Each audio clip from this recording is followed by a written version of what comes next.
Cyberculture. As a 20-year-old who's been exposed to technology as soon as my eggshell cracked, I think I am pretty knowledgeable about this. Well, actually, I still made a survey on this both on Twitter and Instagram because I actually forgot some of these things. Well, this is gonna be in a sequential order with a bonus in the end, so please bear with me. Let's begin! My first interaction with a computer was way back when I was 4 years old, where my mom brought a huge box in our house, and the only thing fun about it is this comfy chair that changes its height and has wheels on it. And the existing cyberculture during those days are the existence of Windows Vista and XP with its built-in games like Solitaire and all of the other good stuff. Computer has become a family entertainment console with existing games like Zuma, NBA, and expressing my creativity with MS Paint. Then a few months after that, my family availed a dial-up connection with Smart that put us into a whole new world.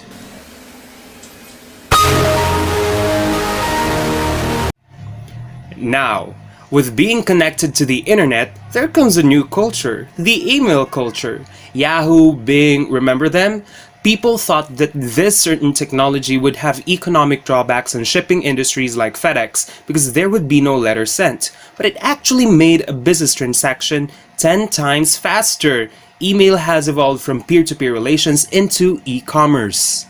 After figuring out that we can exchange messages online, chat culture has emerged, a more refined but more casual and much faster way of communication. This culture also gave birth to Skype video chatting and, of course, online dating. You're my best view.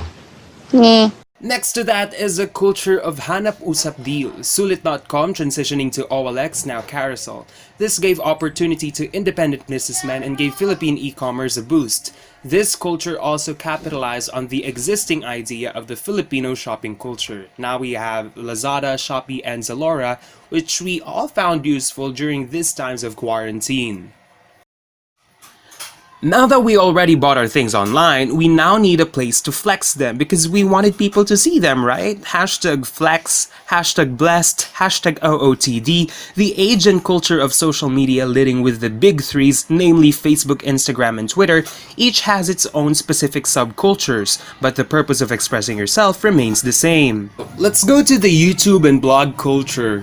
YouTube has become a search engine where we look for how-tos and learn things. YouTube has existed late in the 2000s, and during these times, blogs started as online diaries and also a way to immortalize ourselves and preserve memories. One culture has been snubbed for many times for being irrelevant and dubbed as bad influence to Filipino youth. This is the gaming culture. Gaming has evolved from ordinary solitaire now to online gaming like Dota and Mobile Legends, and if you're going to say that you haven't played online games, well, think again. I know you played Candy Crush and Farmville many times ago, or maybe until now. Earlier, I've talked about the ability that we have to express ourselves with social media or online, particularly with YouTube, whose slogan is to broadcast yourself. Mid-2014, the words content creation and influencer has boomed, with the stardom of internet celebrities and YouTubers. Welcome to the meme me culture. I call this one meme me because memes are basically eye-catchy and hilarious. Now at this age, we all wanted to be that funny, or if not, aspirable and eye-catchy piece of caricature. We think we are. This is the rise of the follow and follow culture on Instagram and hashtag feed goals, flexing and flexing what we have.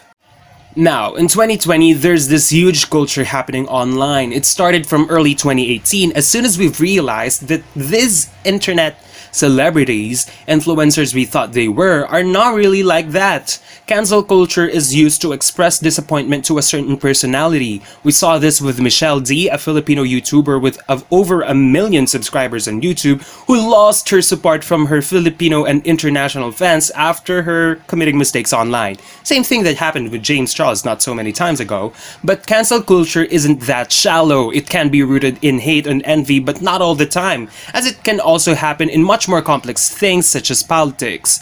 Silence for woke Twitter.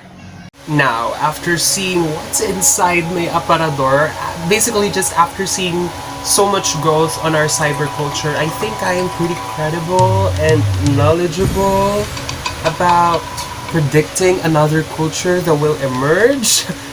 Well, I think we're already experiencing it. It's just that we don't know how to identify it. And I think this is the toxic positivity culture.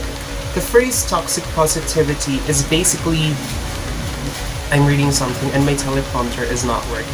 The phrase toxic positivity is the culture of portraying yourself as being happy no matter what. You're basically switched off to anything that is bad, and it's also the idea of encouraging people to always see the bright side and not open up about things, like just focusing on that silver lining and not on the bigger picture.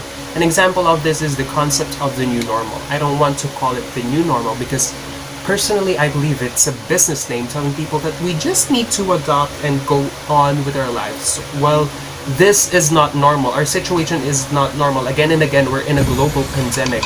What part of that do you not understand? And if we love the older version of the normal, then why do we need a new one? Like, you see influencers still earn their money by that gleam of light, by that chance of hope for people who wanted to like tell themselves that they're positive. I also blame toxic positivity why fake news exists, because toxic positivity tells people what to believe. It dictates people what to believe. And as Filipinos, we're trust-driven people.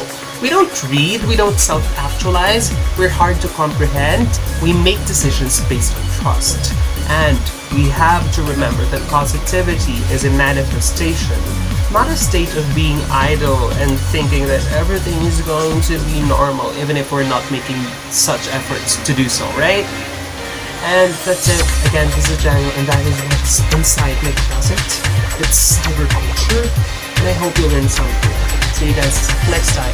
Bye.